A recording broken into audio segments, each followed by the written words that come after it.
Hey, what's up, YouTube? This is BMX Racer SECK, and this is my bike check. Yeah, so this is my Stolen Center 2011. I'll start from the top. I got ODI long neck grips, Stolen big boy bars. They're 8.25 inch rise and I think 29 long. Not sure. It says it on the side there. And I got Shadow Conspiracy Strike front load stem. I think that weighs like 8.5 ounces, pretty light. Yeah, Stolen Center frame. Stolen silicone forks. I got Fit Faf tire. Stolen revolver rim. Stolen Thermalite seat post combo. Animal Hamilton pedals.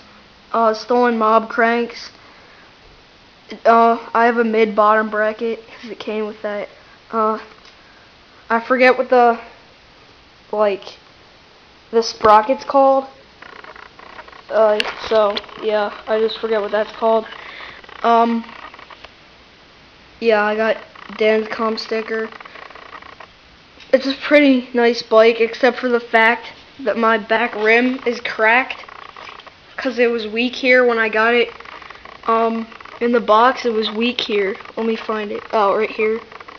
I don't know if you can see that. Can you see that? Right there. It's cracked all the way through. Right there. So I don't know what I'm gonna do about that. I'll probably get another free rim or something. Yeah, like other than the crappy rims, it's a pretty sick bike. So thanks for watching. Rate, comment, subscribe. See ya.